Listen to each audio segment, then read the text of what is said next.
We have 8 million people now. So those people, they're hiring more and more and more to monitor the healthcare. So how would the IRS be diminished? Well, I know, let me respond to a part of that. I know that our topic tonight is tax reform, but something that you probably need to know is about 80% of the taxes, I mean, and you know, sometimes they call them fees, sometimes they call them penalties, sometimes they call them premiums. They got a whole bunch of different words for what equates to the same thing as a tax. About 80% of the tax increases associated with the healthcare law have yet to go into effect. We have hardly even begun to scratch the surface of what's coming with the healthcare law. And that's what the big buildup in the IRS is occurring for.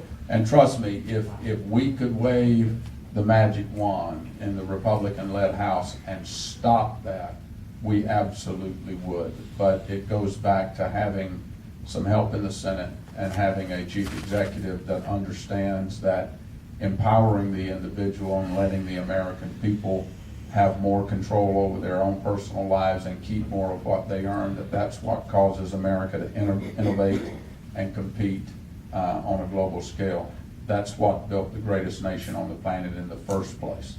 We didn't get there the way that this president has designed it to happen. See, and I totally appreciate that. My other part is, if they were abolished, if the 16th Amendment were to be abolished, that factor would be taken out of the equation as well, as far as the enforcer is concerned.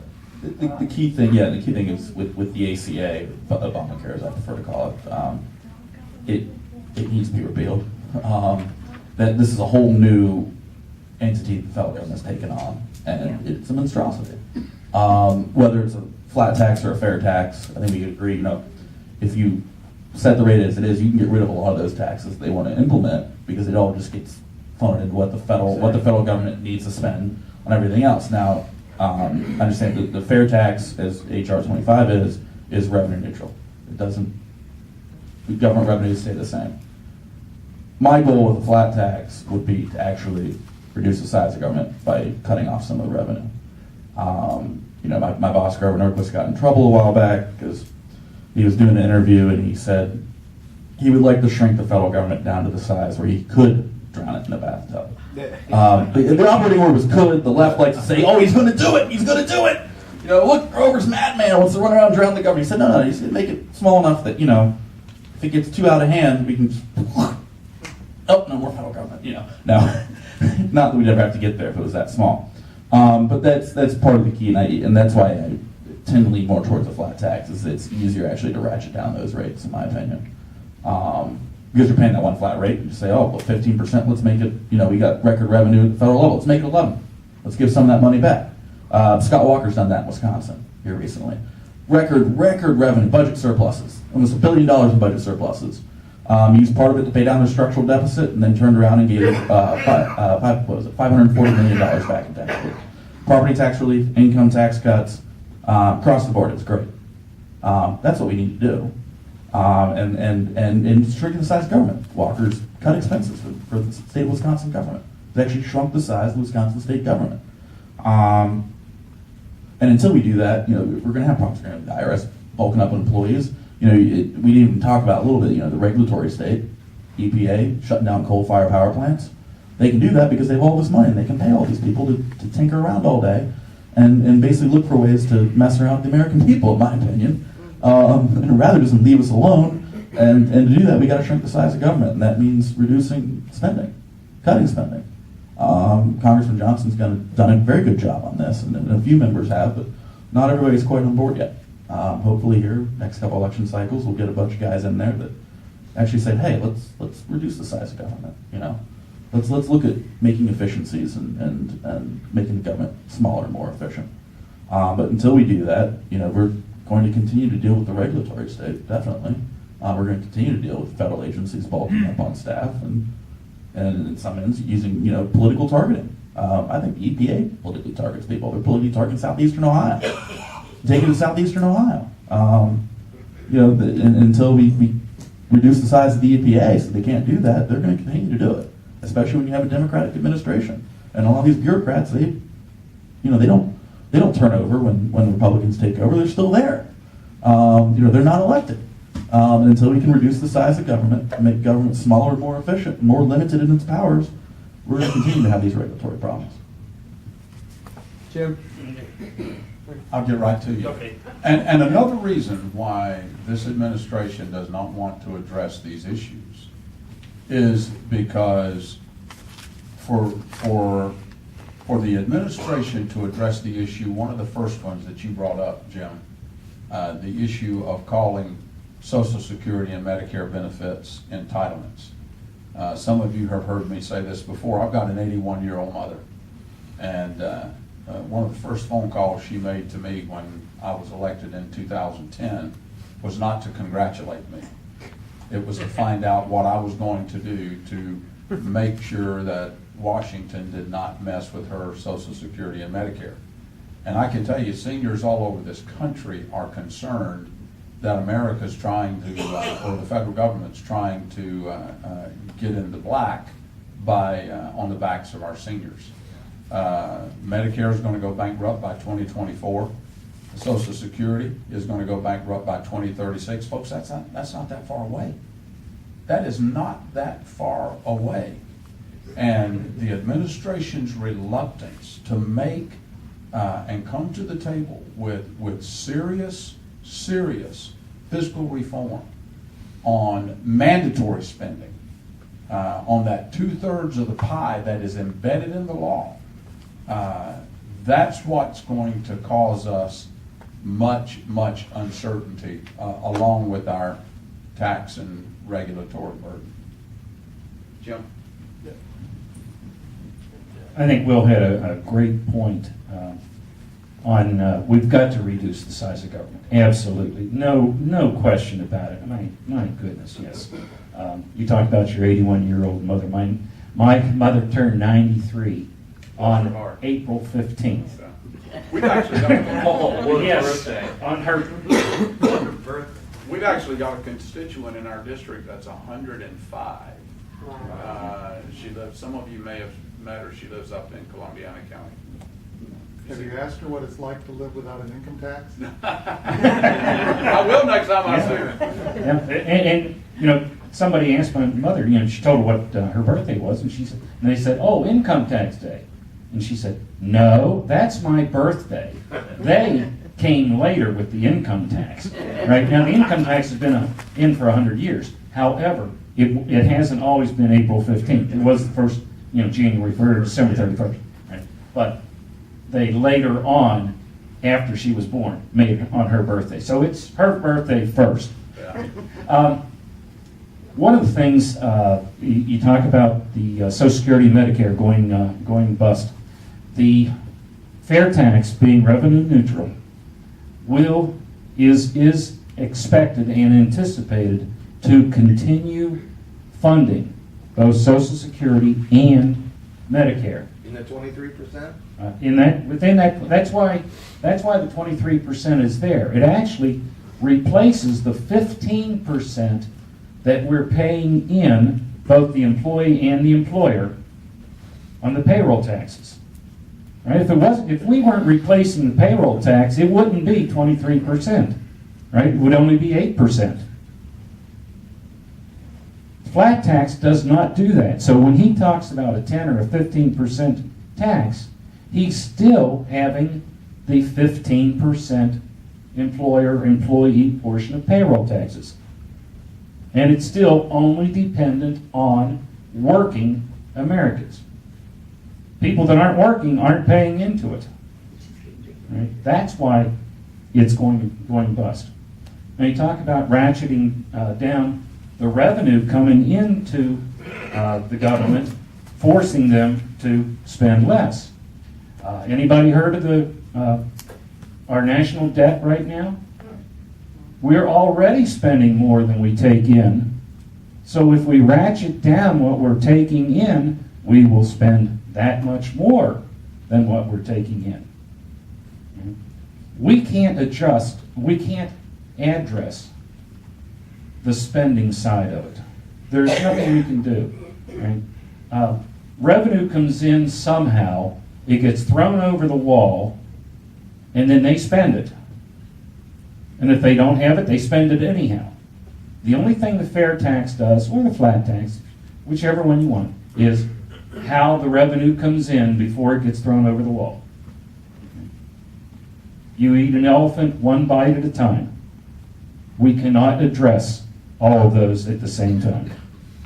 But the fair tax does, and it is intended to shore up both Social Security and Medicare.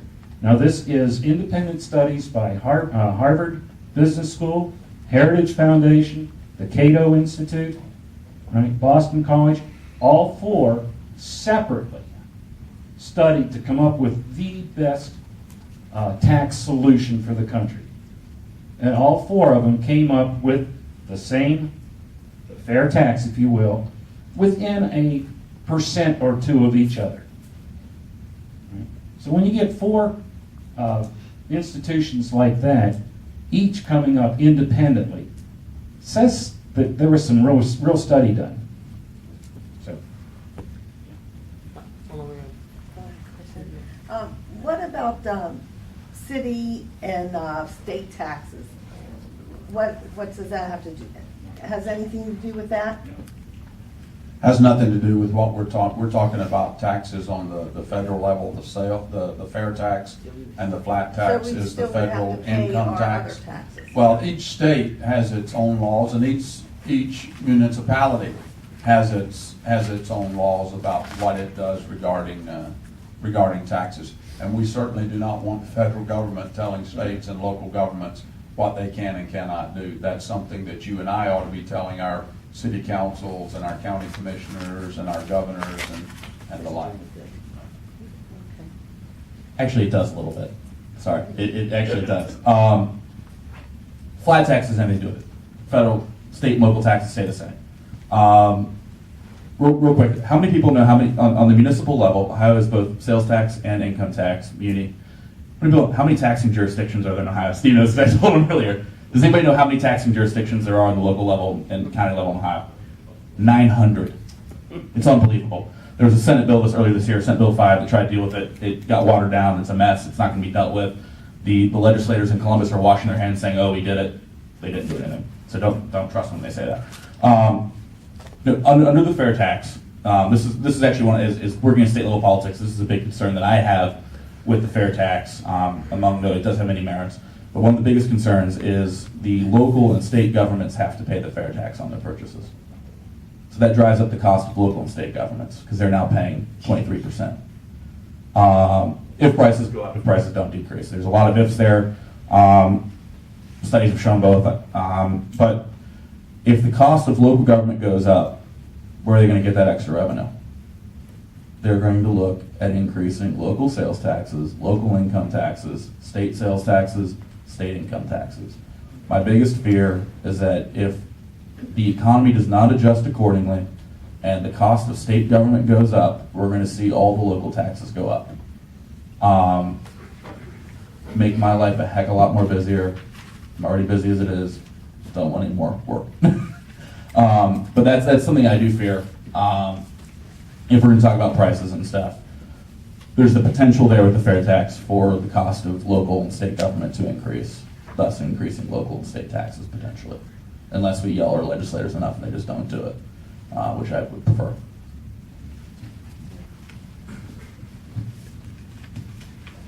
yes, state and local organizations will pay the fair tax also. They will not be paying withholding taxes, so that they won't have to worry about those. There are 7 states right now that are investigating changing their income tax structure to a fair tax structure. South Carolina legislature, that I'm most familiar with it, is currently discussing it. And one of the studies that they've done says that their state sales tax would have to increase by 0.5%, from 6 to 6.5%. And that would eliminate their income tax, and that would allow them to eliminate property taxes. Because you get a wider base. Not just the property owners, everybody that purchases something in that state would benefit, or would be paying the tax. Now you look at what states do when they try to lure business in. One of the first things they do is say, "Hey, we're going to have it so you don't have to pay taxes for 10 years." Think about when they get the fair tax in their state version of it. You're not going to have to pay income tax in the corporate level at all. So states are looking at it, and one estimate is that every state in the union will, once the fair tax is in at the national level, every state in the union will convert to a fair tax type of revenue source. So you can see it across the country. Okay, we got time for 2 more questions, and then we'll have a wrap-up. Actually, Jim, you were leading into it. You touched upon the fact that the criminals, the hookers, the visitors would all be... The what? Visitors. I'm just kidding, Steve. And congressmen. In Congressman, yes. I've been called worse, but okay. And other members of that illustrious group will all be paying a fair tax. Right. Would you expand upon that and the fact that the base gets much, much wider, Yep. which means individually, proportionally, we end up paying less? Before we go on, I want to make sure no one misunderstood what you just said. Because I will be glad to show you my pay statement. I pay Social Security, I pay Medicare, I pay income, I pay state. So, That Congressman maybe the hookers Johnson, don't, but the Congressman. Congressman Johnson was not included in that illustrious group. Yeah, one study by the Brookings Institute came out with a 50% tax rate. And what they did was they said, well, gee, taxing food and taxing medicine is not politically feasible, so we can't do that. And because of that, you narrow the base, and that raises the rate. Well, as Steve just pointed out, we're bringing in so many more people across the spectrum, not just people that are working for a living and getting a paycheck for income, but everybody else, people that the underground economy, and I won't expand on who those folks are, but 11 million illegals you've all heard about. Right? I used to live in South Carolina before I moved back up here to the Valley, and Friday night at Walmart was like I was in the barrio. There were so many illegal construction workers there that it was unbelievable. They would all be, and they're getting paid under the table. Right? So they would be paying our taxes, not just avoiding them. So, We got time for one more question. Right here is a gentleman with his hand up. Yeah. On the pre-bake formula that you talked about as far as a family unit and how it would be based, take a 19-year-old that shows up for a job and says, I got 9 children, so I don't have to pay income tax. How do you police the system that says, is there, how do you deal with change in, say, a family base, deaths, whatever? But how do you, how often and how would you control the possibility of that? good question. The way I interpret it, and Steve, tell me if I'm wrong, you will renew your registration, if you will, every year. And you will send in basically a form, a postcard, if you will, that says, head of household, this social security number, and this birth date. Other members of the household, these social security numbers, these birth dates. And I guess maybe even a bank account to have the debit sent to. But that's about the extent of the information. Worst case is you have a death, but you still keep getting the money for through the end of the year. Right? Obviously, yes, you're required to report that I married off my daughter and she's over there now. If her Social Security shows up 2 different places, they'll catch it. Does it answer it? Partially. Okay. A set of papers, say in Columbus, could be purchased for $1,100 to $1,400. They come in with a social security number that could match someone else, and no one's catching it or trying to. Fraud in any of the systems is part of what we have to guard against. Absolutely. You know, we had, this is the second one of these that we've had, and I really appreciate you folks being here. I must tell you though, I sort of feel like we're talking to ourselves, because this is the same group of people that we had in Tuscarawas County in 2012, if I recall. We've got to get the word out if we're going to get the American people behind us in pushing for real tax reform. So I encourage you to talk to your friends and your neighbors, and we'll do this again.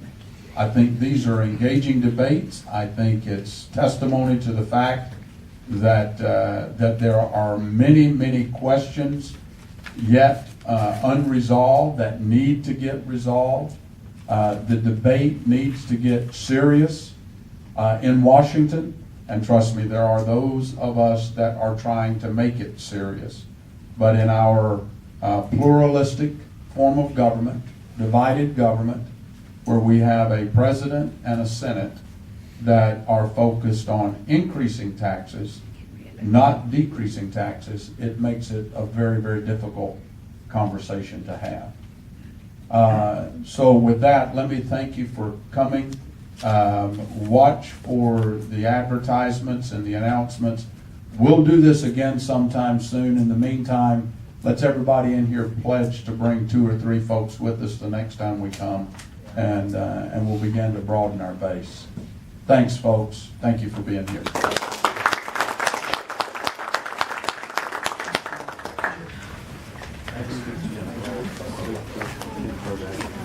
You look familiar. I've been here before.